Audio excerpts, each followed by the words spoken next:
रुक करते हैं अगली खबर का। देवास कृषि उपज मंडी के संचालक और बीजेपी नेता शरद अग्रवाल को बचाने की अधिकारियों ने पूरी कोशिश की। मामले में लीपापोती भी की, लेकिन कांग्रेस नेताओं ने जब खाद्य विभाग के खिलाफ मोर्चा खोला तो प्रशासन को शरद अग्रवाल का गोदाम सील करना ही पड़ा। दरअसल खाद्य और जिला प्रशासन की टीम ने मंगलवार सुबह गरीबों को दिए जाने वाला पीडीएस का 2 ट्रक गेहूं पकड़ा, लेकिन जब्त केवल एक ही ट्रक किया।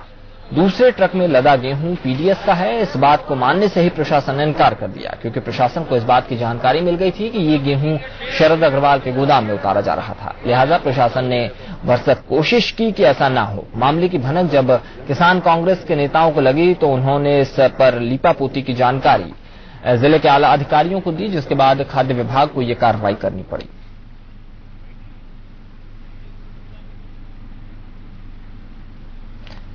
और इस खबर पर ज्यादा जानकारी के लिए हमारे साथ जुड़ रहे हैं विशेष संवाददाता मनोज सैनी। मनोज, 2 ट्रक गेहूं, एक पर कार्रवाई कर रही है टीम खाद्य विभाग की, प्रशासन की, लेकिन दूसरे ट्रक पर कार्रवाई नहीं की जा रही थी क्योंकि वो कृषि उपज मंडी के संचालक का था, भाजपा के नेता का था। लेकिन जब कांग्रेस के नेताओं ने इस पर बखेड़ा खड़ा किया तो उस पर गिरफ्तारी की गई। ऐसा क्यों? क्या प्रशासन भी स्थानीय नेताओं के दबाव में काम कर रहा है?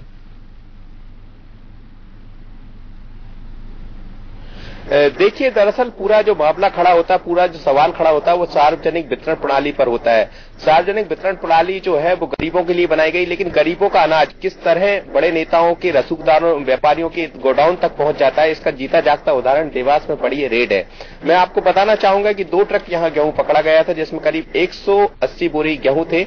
लेकिन पहला जो ट्रक खड़ा हुआ था उसका तो बाकायदा चालान बनाया गया, उसको जब्त किया गया। लेकिन पास में फर्शी पर जो जमीन पर जो गेहूं पड़ा हुआ था वो दरअसल वहां के व्यापारी, रसूखदार व्यापारी, जिसे व्यापारी प्रतिनिधि भी है मंडी के, उनके यहाँ का गेहूं था, दोनों ही ट्रक। तो उसको जब्ती करने के लिए ये कहा जा सकता है खाद्य विभाग सीधी लापरवाही बरत रहा था और ये कोशिश की जा रही किस तरह इनको बचाया जाए। क्योंकि जो व्यक्ति शरद अग्रवाल है वो कहीं न कहीं बीजेपी से जुड़े हैं, दूसरे एक रसूखदार व्यापारी के रूप में जाने जाते हैं। और ये एक चीज और निशांत, इससे बिल्कुल ठीक जाहिर होता है कि सार्वजनिक वितरण प्रणाली का जो गेहूं है गरीबों तक ना पहुंचते हुए कैसे मंडी तक पहुंच जाता है, ये तो वो वानगी है जो देखने को मिल रही। इसके अलावा यदि करीब एक गोडाउन को सील किया गया है जहां करीब 15 लाख का गेहूं बताया जा रहा है, उसकी सुबह जांच होगी।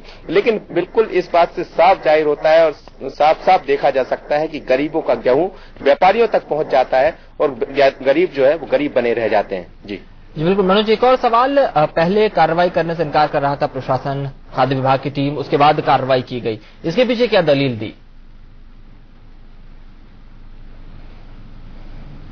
देखिए, दलील प्रशासन की तरफ से कुछ नहीं है। प्रशासन का साफ तौर पर कहना था कि हम कार्रवाई करने की कोशिश कर रहे हैं, लेकिन समझा जा सकता है कि जब तक किसान कांग्रेस के नेता वहां न पहुंचे हों, मीडिया न पहुंचे, बिल्कुल ये पूरी कोशिश की जा रही किस तरह इनको बचाया जाए। जैसा हमने कहा कि ये बीजेपी से जुड़े हुए हैं, दूसरी बात रसूखदार व्यापारी के रूप में जाने जाते हैं, तो ये समझा जा सकता है निशांत की रसूखदार लोगों का कितना जलवा होता है और वो जो गरीब जिसके लिए ये गेहूं लाया जाता है उस तक वो पहुंचते ही नहीं है। मैं एक और आपको बताना चाहूंगा कि इससे कुछ दिन पहले छिपरा, जो कि इंदौर के अंतर्गत आता, देवास से लगा हुआ, वहां से भी बड़ी मात्रा में इस तरह का गेहूं बरामद किया गया था। तो जो गरीबों का गेहूं है वो गरीबों तक ना पहुंचते हुए बड़े व्यापारियों के गोडाउन तक पहुंच जाता है और उसमें जो अधिकारी जिनके कंधे पर ये पूरा भार है, खाद्य विभाग है, वो उन अधिकारियों को बचाने की कोशिश करता है। जब उनसे जाने की कोशिश करते हैं तो उनका साफ तौर पर कहना रहता है कि नहीं, ऐसा कुछ नहीं है। लेकिन देखा जा सकता है, वहां स्पष्ट हमारे संवाददाता अमिताभ वहां मौजूद थे, तो उन्होंने साफ तौर पर देखा है कि कहीं न कहीं बचाने की पूरी कोशिश की जा रही थी और यही है कि गरीबों के साथ कितना अन्याय होता है, इसको समझा जा सकता है। समझा जा सकता है। मनोज, बहुत बहुत शुक्रिया आपका इस पूरी जानकारी के लिए। तो पीडीएस का गेहूं जरूरतमंदों को न मिलकर, हितग्राहियों को न मिलकर ऐसे हाथों में जा रहा है